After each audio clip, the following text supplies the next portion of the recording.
शुरू में ही स्पष्ट कर दूं 3 चीज़ें। पहली, मैंने पार्टी के लोकसभा पद से इस्तीफा दिया है, पार्टी से तनिक भी इस्तीफा नहीं दिया है।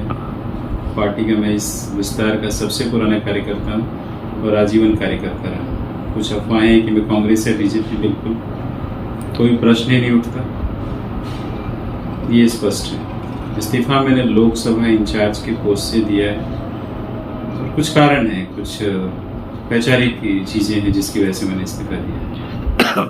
सुनने में तो ऐसा भी आ रहा है कि आप कहीं से पार्टी या किसी जगह से आप टिकट की। हाँ, ये मैंने भी सोचा, लेकिन मैं आपको बता दूं कि ऊपर का संगठन में भी मेरी अच्छी जान पहचान है। मैं सबसे पुराना हूँ, मैं बार बार कहता हूँ सबसे पुराना हूँ। यहाँ का प्रदेश अध्यक्ष भी होगा वो 3 साल पुराना होगा, लेकिन मैं उस समय का पहला व्यक्ति हूँ जब पार्टी शुरू हुई थी। संगठन में इस विस्तार जहाँ मैं रहता हूँ, पार्टी की बात करें तो जब भी सीटें तय होती तो निश्चित तौर पर मेरे से पूछा जाता, बात की जाती, या लोग मेरे साथ वाले पूछते थे आपका मूड क्या है। मैंने हमेशा स्पष्ट कहा, इस बार शुरू से लेकर अभी भी यही कह रहा हूँ कि मैंने हमेशा कहा कि मैं चुनाव इस बार नहीं लड़ना चाहता, लेकिन 7 सीटों पे मजबूती से लड़ना चाहता।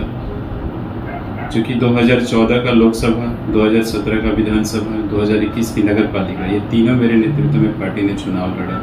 22 की एक जिम्मेवारी मिली थी जिसको मैं निष्ठावान तरीके से निभाता रहा। तो ये सवाल था। तो ये बेतुकी बातें हैं जो लोग करेंगे।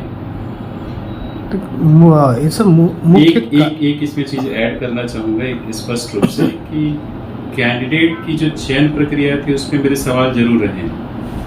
पार्टी के अंदर लोकशाही होनी चाहिए। हम बीजेपी पे सवाल उठाते, कांग्रेस पे सवाल उठाते, हम खुद पे भी सवाल उठा सकते हैं। ये अनुशासनहीनता अगर है तो है, लेकिन ये सवाल उठाया जा सकता है कि जो व्यक्ति कार्यकर्ता जो आपकी कुर्सियां लगाता, जो आखिरी कार्यकर्ता है, जो निष्ठा के साथ आपको सपोर्ट करता, उसकी भी राय बनती है। जितनी भी दावेदारियां हैं उनसे आपका मिलना बनता है।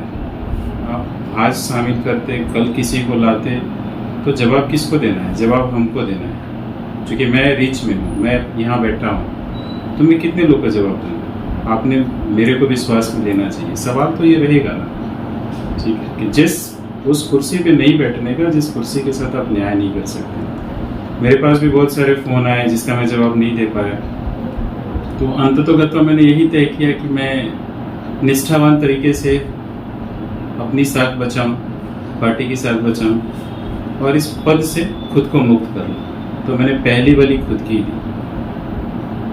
ये मेरा सबसे महत्वपूर्ण था।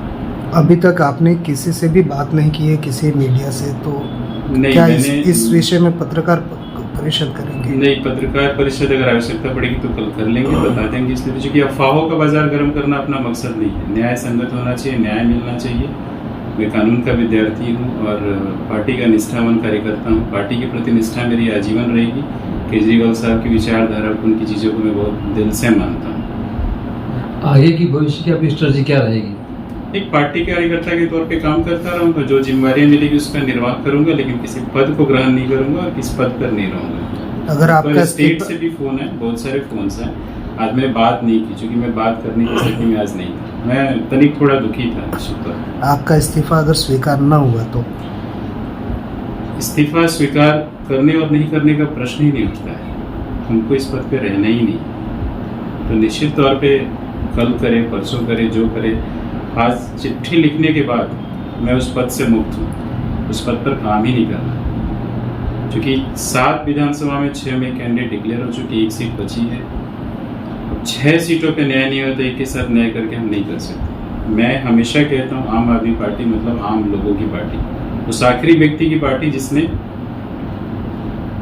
उसके लिए काम किया हो। ये सबसे महत्वपूर्ण है। ये किसी पक्ष को मैं मजबूत नहीं कर रहा हूँ, किसी पक्ष को कमजोर नहीं कर रहा हूँ, लेकिन आप सुनिश्चित करें कि कार्यकर्ता जो आपके लिए वोट मांगेगा, आप उसको क्या समझेंगे। और लोकशाही में मैं मानता हूँ मेरा घर पार्टी से नहीं चलता है। मेरा खुद का व्यवसाय, मेरा खुद का अच्छा धंधा है, मैं उससे कमाता और खाता हूँ। मेरी गाड़ी का पेट्रोल मैं खुद भरता हूँ। तो मेरी निष्ठा बिल्कुल पार्टी के प्रति है, लेकिन वैचारिक तौर पे मैं इससे थोड़ा असहमत हूँ कि बात करनी चाहिए, लोगों से मिलना चाहिए, कॉन्फिडेंस में लेना चाहिए, आपका विस्तार का दौरा होना चाहिए। जिन्होंने उस लेटर पे साइन किया है उनको वस्तुस्थिति विस्तार की पता होनी चाहिए। ये सवाल रहेगा हमेशा। और अब इस चुनाव के बाद पार्टी नहीं खत्म हो जाएगी। इस चुनाव के बाद ही बहुत चुनाव है, नगर पालिका है, पंचायत है, 2024 का लोकसभा है। अगर आप बेहतर करेंगे तो निश्चित तौर पे जनता आपको बेहतर परिणाम